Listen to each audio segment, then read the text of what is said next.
हम लोगों ने जितने भी ऑर्गेनिक कंपाउंड्स पढ़े उनकी कुछ प्रॉपर्टीज होती हैं।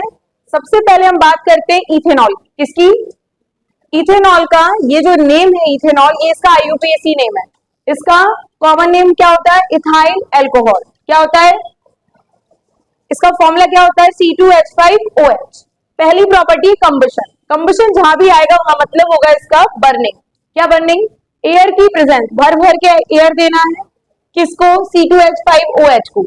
कार्बन के किसी भी कंपाउंड को बर्न किया जाता है तो क्या बनती है? CO2, वाटर, हीट, लाइट, मतलब एनर्जी रिलीज होती है। क्या रिलीज होती है? एनर्जी। कितने अमाउंट लिए कार्बन के? 2। तो यहाँ पे भी कितने कार्बन होना चाहिए? 2। ऑक्सीजन कितने? 1 इसके पास, 6 इसके पास, टोटल कितने? 7। तो 2 2 जा 4 और 3 7। हाइड्रोजन भी बैलेंस है, 5 और 1 6। यहाँ पर भी कितने हैं? 6। तो ये हो गई कौन सी रिएक्शन? कंबशन। सेकंड, इसकी जो कंबशन की प्रोसेस है इसे यूज किया जाता है as a fuel in addition with petrol. यानी पेट्रोल के साथ अल्कोहल को अगर हम मिक्स करेंगे तो हमारी जो इंजन होते हैं वो क्या रिलीज करेंगे? हीट। यानी ये ऐसे फ्यूल भी यूज किया जाता है पेट्रोल के साथ। तो ये आप लोग नहीं कर सकते, है ना। इथेनॉल इज, क्योंकि इंजन भी उतना एफिशिएंसी का होना चाहिए। अगला है इथेनॉल का यूज। आप सब जानते हो शुगर किससे बनती है? शुगर केन से। जब शुगर केन को क्रिस्टलाइज किया जाता है तो उससे ऑब्टेन होती है शुगर। क्या ऑब्टेन होती है? उसमें से 30% शुगर लिक्विड फॉर्म में बच जाती है, बिल्कुल स्लरी जैसी होती है। स्लरी मतलब एकदम लिक्विड होती है। आप लोगों ने जो भी सिरप पिए होंगे ब्लैक कलर के खांसी के लिए, वैसी डार्क कलर की होती है। कौन? शुगर की सिरप। उसे बोलते हैं slurry, which is obtain by the crystallization of sugar cane. उस स्लरी को बोला जाता है मोलेसिस। क्या बोला जाता है? इस मोलेसिस में भी 30% शुगर होती है, ठीक है, जिसे हम कौन सी शुगर बोलते हैं? Cane sugar. जब इसका फर्मेंटेशन किया जाता है, फर्मेंटेशन मतलब इसको सड़ाया जाता है एंजाइम्स की हेल्प से, तो उससे कौन सी चीज प्रोड्यूस होती है? इथेनॉल, यानी इथाइल अल्कोहल। सबके मन में होगा ना कैसे बनती है? तो ऐसे शुगर केन के मोलेसिस को फर्मेंटेट किया जाएगा, तब जाके क्या बनेगी? इथेनॉल, यानी जो आप समझ रहे हो। ऑक्सीडेशन इसकी नेक्स्ट प्रोसेस है।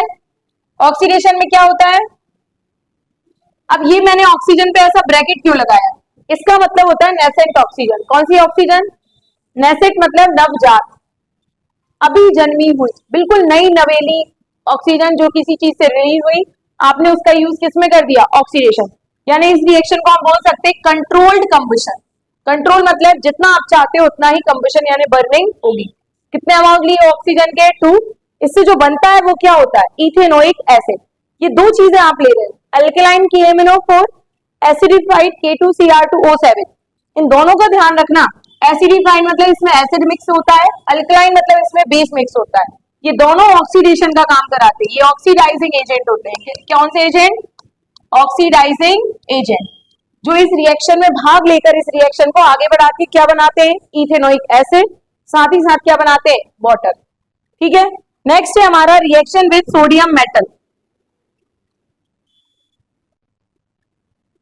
Reaction with sodium metal. तो इथेनॉल की रिएक्शन जब सोडियम मेटल के साथ की जाती है तो ये H निकल जाता है। इस H की जगह आके कौन जुड़ जाता है? Na। Na इससे जुड़ा, कितने H निकले? 2 H निकले ना, क्योंकि 2 अमाउंट थे। तो हाइड्रोजन गैस रिलीज हो जाती है और क्या बन जाता है? Sodium ethoxide. क्या बन जाता है? इसको as a test for ethanol, मतलब अगर हमें किसी कंपाउंड में इथेनॉल गिवन है, अगर हमें पता नहीं है वो इथेनॉल है, तो हम ऐसी रिएक्शन करा के अगर हमारी हाइड्रोजन गैस रिलीज हो रही है तो हम समझ जाएंगे उसमें क्या दिया हुआ है? इथेनॉल। यानी एक टेस्ट है इसको चेक करने के लिए, इथेनॉल। नेक्स्ट है डिहाइड्रेशन। आप लोग भी बात करते हो ना, डिहाइड्रेशन हो गया। डिहाइड्रेशन, डिहाइड्रेशन मतलब पानी की कमी। इसमें से भी पानी रिलीज हो जाता है। पानी रिलीज मतलब -H2O। H2O मतलब 2H, OH और एक और H। तो कितने रिलीज हो गए वाटर? H2O। क्या क्या बच गया? 2 कार्बन बच गए और 2 हाइड्रोजन, तो CH2 CH2। तो इथीन बन गया। क्या बन गया? इथीन। तो इसमें फॉर्मेशन होता है एक अल्कीन का। ये रिएक्शन आपके लिए बहुत इंपॉर्टेंट है, रिएक्शन ऑफ इथेनोइक मतलब विद इथेनोइक एसिड। इसमें ईस्टर बनता है। क्या बनता है? इस रिएक्शन को इसलिए ईस्टरिफिकेशन भी बोला जाता है। क्या होता है ईस्टर? हमने लिया इथेनोइक एसिड, कौन सा एसिड, और साथ ही साथ उसमें क्या मिला दिया? इथेनॉल। कौन सा कैटेलिस्ट लिया? कंसंट्रेटेड H2, गाढ़ा एकदम H2SO4। हुआ क्या, यहाँ का OH और एक यहाँ का H रिलीज होके क्या निकल गया, पानी। अब हुआ क्या, इन दोनों के बीच में बॉन्ड फ्री हो गया, उनने कहा अपन बॉन्ड बनाते हैं, क्या बॉन्ड बनेगा, CH3 COO C2H5, ये जो बीच का ग्रुप है इसे क्या बोला जाता है, अगर ये अकेला CO होता तो हम इसे कीटोन ग्रुप बोलते, कौन सा ग्रुप, लेकिन ये COO है इसलिए हम इसे कौन सा ग्रुप बोलेंगे, ईस्टर, क्या बोलेंगे, ester. This reaction is called esterification. समझ में आया, एग्जाम में आ सकता है व्हाट इज ईस्टरिफिकेशन, तो आप बोलोगे reaction of ethanoic acid with ethanol in the presence of concentrated H2SO4 to give ester with release of water. This reaction is called esterification. Name reactions को ऐसे याद करने की ट्रिक्स होती हैं, आपको कभी भी रटना नहीं पड़ता। अगर आपने रिएक्शन याद कर ली, चाहे आप 11th में आओ 12th में आओ, केमिस्ट्री में ये जितनी भी रिएक्शंस आती हैं सबके आपको ऐसे ही लर्न करने पड़ते हैं। कैटलिस्ट याद होना चाहिए, रिएक्टेंट याद होना चाहिए, और बन क्या रहा है उसका फाइनल प्रोडक्ट पता होना चाहिए बस, ठीक है। चलो नोट कहां तक कर लिया, कहां तक किया,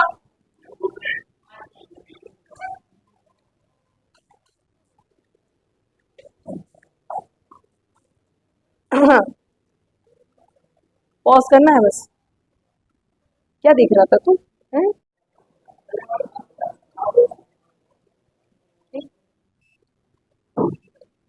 तो नेक्स्ट हमारा टॉपिक है यूजेस ऑफ इथेनॉल, जो कि आप लोग उससे बहुत फैमिलियर हो, लेकिन फिर भी एक अपने मेमोरी के लिए अपन इनको पढ़ लेते हैं। क्या है, पहला वार्निश होते हैं, पेंट्स होते हैं, मेडिसिन होती हैं, लिक्योर्स होते हैं, परफ्यूम, डाइज, सोप और सिंथेटिक रबर, इन सब में क्या यूज किया जाता है, अल्कोहल। कम अमाउंट में करेंगे लेकिन करेंगे। आप लोग देखते हो बहुत से डीओ की स्मेल ऐसी होती है जो अल्कोहल जैसी फील होती है। सॉल्वेंट मतलब ये घोलते हैं बहुत सी चीजों को, एज ए सॉल्वेंट भी यूज करते हैं। फ्यूल के रूप में तो आपको पता ही है यूज किए जा रहे हैं क्योंकि ये एनर्जी प्रोड्यूस करते हैं। साथ ही साथ बेवरेजेस बनाने में, बेवरेजेस वो होते हैं जिनमें अल्कोहल होता है, क्या होता है, तो alcohol drink beverages like whisky, wine, beer, सब में अलग अलग परसेंटेज होता है अल्कोहल का। विस्की में 35% सबसे ज्यादा, वाइन में 10 to 20% और सबसे कम होता है बियर में 6%, ठीक है। इसके बाद अदर लिक्विड्स में भी यूज होता है। एंटीसेप्टिक, आपको पता है जो इथेनॉल होता है उसे एंटीसेप्टिक मतलब जो आप पहले के जो टिंचर आता है आप लोगों ने देखा होगा, जब डॉक्टर्स के पास आप जाते हो आपके घाव साफ करने के लिए वो आयोडीन का एक टिंचर यूज करता है बिल्कुल ब्राउन कलर का, उसकी जगह अल्कोहल से भी आप एंटीसेप्टिक एक्शन करवा सकते हो। एंटीसेप्टिक मतलब कहीं भी इंफेक्शन है आप उसके लिए यूज कर सकते हो। कोई अगर इंस्ट्रूमेंट आप यूज कर रहे हो फॉर सर्जरी तो उसको स्टेरिलाइज करने में भी अल्कोहल का यूज होता है, ठीक है। तो अल्कोहल के ये सारे क्या है यूजेस, ये तो बात हो गई यूजेस की, लेकिन अल्कोहल के हार्मफुल इफेक्ट भी बहुत सारे होते हैं।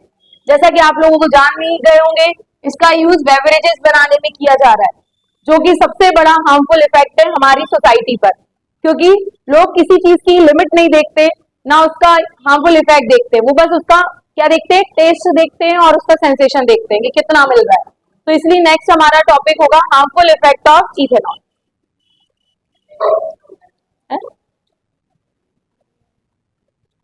पॉज करना, ठीक है। तो नेक्स्ट है harmful effect of alcohol, very harmful है हमारी सोसाइटी के लिए। कुछ पॉइंट्स के अंतर्गत अगर कोई चीज इसको कर रहा है, कोई इसको फॉलो कर रहा है तो है ये हार्मफुल। पहला, ये हमारे नर्वस सिस्टम की एक्टिविटीज को स्लो डाउन कर देती है। स्लो डाउन करने से होता क्या है, आप कभी भी जब आपको कोई डिसीजन लेना पड़ता है और आप अल्कोहल ड्रिंक करे बैठे हो तो आप कोई डिसीजन प्रॉपर नहीं ले पाते, क्योंकि आपका मेंटली क्या हो चुके हो, आप स्लो हो गए, आपका ब्रेन की एक्टिविटी क्या हो चुकी है, slow. Second, alcohol drinking lowers inhibition. What is the meaning of inhibition, mental restraint. Mental restraint मतलब आपको अपने दिमाग पे कंट्रोल नहीं रहता है, जिससे जो भी पर्सन इसको ड्रिंक करता है वो क्वारलसम हो जाता है, झगड़ालू, ठीक है। थर्ड है, इसलिए वो झगड़ा करने के मौके ढूंढता है, चाहे किसी पे चिल्लाने लगता है, फालतू की चीजें। Drinking alcohol heavily on a particular occasion. बहुत से लोगों को कहते सुना होगा हम ड्रिंक नहीं करते, ओकेजनली ड्रिंक करते, ओकेजनली। तो व्हाट इज ओकेजन, ओकेजन क्या होते हैं, बर्थडे है ना, पार्टीज, मैरिजेस। तो भैया ये ओकेजन पे करने से होता क्या है, उस पर्सन की स्टैगर्ड मूवमेंट, स्टैगर्ड मतलब हिलते डुलते हाथ पैर, स्लर्ड स्पीच, समझ में नहीं आ रहा क्या बोला, लड़खड़ा कर बोलना, ब्लड विजन, धुंधलापन दिखना, डाइजीनेस मतलब उसको बेहोशी टाइप की फील भी होती है, और जब ज्यादा ड्रिंक कर लेता है तो वॉमिटिंग भी होती है, और ज्यादा ड्रिंक एकदम से करने से आप अनकॉन्शियस हो जाते हो सकता है आपकी डेथ भी हो जाए। इट में डाई, मतलब जो भी पर्सन इसको ड्रिंक कर रहा है हेवीली इन ओकेजन, उसकी आदत नहीं है उसको बचाने की, तो वैसे भी वो डाई करेगा।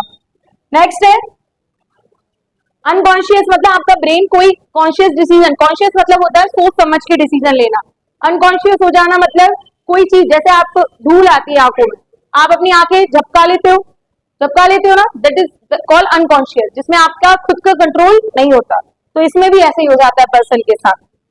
इसके बाद साथ ही साथ समाज में इज्जत कम होती है, वो अलग, क्योंकि ओकेजन पे पी रहे हो तो पूरी समाज वहां पे शामिल है, और आप अगर ऐसी हरकत कुछ भी कर रहे हो तो उससे आपकी क्या हो जाती है, इज्जत कम हो जाती है। Heavily drinking of alcohol makes a person alcoholic, alcoholic मतलब एडिक्टेड, कि बिना अल्कोहल के वो रह ही नहीं सकता, क्योंकि लंबे समय तक यूज कर रहा है। उससे क्या होता है, पर्सन को फाइनेंशियली बैंकरप्ट मतलब दिवालिया निकल जाता है उसका, मतलब वो कोई जब कमाएगा ही नहीं, क्योंकि उसका तो ये सब प्रॉब्लम हो रहा है ना, तो ना कमाएगा, लेकिन उसे अल्कोहल रोज चाहिए, तो फाइनेंशियली क्या हो जाएगा, लॉस हो जाएगा, तो बैंकरप्ट बोलते हैं। Heavy drinking of alcohol for long period of time, ये आपके लिवर, हार्ट, आपका स्टमक और इवन ब्रेन, इन सबको भी क्या कर सकता है, डैमेज। और अगर लिवर को खराब करता है तो इस लिवर की डिसीज को बोला जाता है सिरोसिस। क्या बोला जाता है, इसमें पर्सन का पूरा लिवर खराब हो जाता है। लिवर खराब हुआ, आपके लिवर का काम क्या होता है, तो ये लिवर पे अफेक्ट करती है।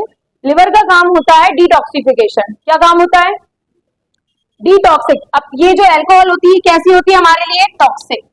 हम कोई भी चीज ऐसी जो टॉक्सिक खा रहे हैं या पी रहे हैं, उसको सबसे पहले लिवर क्लियर कर देता है। क्या कर देता है, लेकिन यहाँ तो रोज ही पर्सन जानबूझ के जहर पी रहा है, तो उसकी टॉक्सिसिटी तो बहुत ज्यादा है, तो लिवर को काम क्या करना पड़ेगा, ज्यादा। तो उस केस में लिवर क्या हो जाएगा, खराब होने लगेगा, और धीरे धीरे इंसान की डेथ, मतलब लिवर पूरा खराब होने के बावजूद उसकी क्या हो सकती है, डेथ भी हो सकती है। लिवर सिरोसिस में आप देख सकते हो, ये एक डायग्राम है, इसमें एक में लिवर, ये हमारा नॉर्मल लिवर है, और ये एक जिस पर्सन ने अल्कोहल ज्यादा ड्रिंक कर लिया उसका लिवर। कैसा दिख रहा है, दोनों में अंतर दिख रहा है। This process is called, this disease is called liver cirrhosis. क्या बोलते हैं इसको, लिवर सिरोसिस। ठीक है, तो ये इसके हार्मफुल इफेक्ट है। हार्मफुल इफेक्ट समझ में आए सभी को। तो नेक्स्ट हमारा टॉपिक है इथेनोइक एसिड। उससे पहले छोटा सा वर्ड है डीनेचर्ड अल्कोहल। प्योर अल्कोहल मतलब जिसमें सबसे ज्यादा अल्कोहल पाई जाती है उसे हम बोलते हैं डीनेचर्ड अल्कोहल। ये अनफिट होती है ड्रिंकिंग पर्पज, इसको सिर्फ प्रैक्टिकल एक्सपेरिमेंट उन सब में यूज किया जाता है, इसलिए इसको गवर्नमेंट ने बैन कर रखा है इसकी सेलिंग पर। नेक्स्ट है इथेनोइक एसिड, इसका कॉमन नेम है एसिटिक एसिड, जो विनेगर में पाया जाता है। सो इसकी फिजिकल प्रॉपर्टी है एसिड है, तो इसका टेस्ट कैसा होगा, सोर। बॉइलिंग पॉइंट इसका वाटर से ज्यादा होता है 118 डिग्री सेल्सियस। केमिकल प्रॉपर्टी बहुत सारी है, लेकिन जो इंपॉर्टेंट है ये आप पहले भी पढ़ चुके हैं अल्कोहल में। जब इथेनोइक एसिड की रिएक्शन इथेनॉल के साथ की जाती है तो क्या बनता है, ईस्टर, और पानी बाद में रिलीज हो जाता है। Usages of ethanoic acid, food preservative. Vinegar जानते हैं सभी लोग, विनेगर का यूज फूड में किया जाता है ताकि वो प्रिजर्व रहे बहुत समय के लिए, यानी फूड प्रिजर्वेटिव के रूप में। साथ ही साथ ये यूज किया जाता है making cellulose acetate. Cellulose acetate एक आर्टिफिशियल फाइबर का नाम है। आर्टिफिशियल फाइबर मतलब थ्रेड स्ट्रक्चर, कॉटन क्लॉथ होते हैं ना, लेकिन कॉटन एक नेचुरल क्लॉथ है, वहीं आर्टिफिशियल फाइबर्स बनाने में किसका यूज हो रहा है, इथेनोइक एसिड। साथ ही ये एसीटोन जो परफ्यूम्स में यूज होता है उसको मेकिंग में भी यूज होता है। Use in the preparation of dyes, plastic, pharmaceuticals मतलब मेडिसिन बनाने में भी यूज होता है किसका, एसिटिक एसिड, इथेनोइक एसिड का। तो ये हमारा टॉपिक कंप्लीट, इसके साथ हमारा कार्बोनेट कंपाउंड चैप्टर भी कंप्लीट। नेक्स्ट वीडियो में हम अपने नेक्स्ट चैप्टर के साथ फिर से हाजिर होंगे।